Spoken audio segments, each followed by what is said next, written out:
এই মাসটাই এবছরের শেষ মাস। যদি কারো অভিযোগ থেকে থাকে বলতে পারো, এমনও তো হতে পারে নতুন বছরে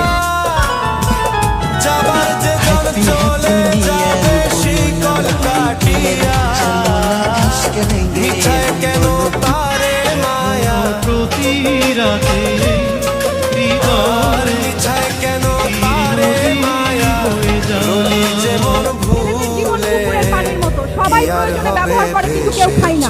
ছেলেদের জীবন শিশুর মতো, প্রয়োজনে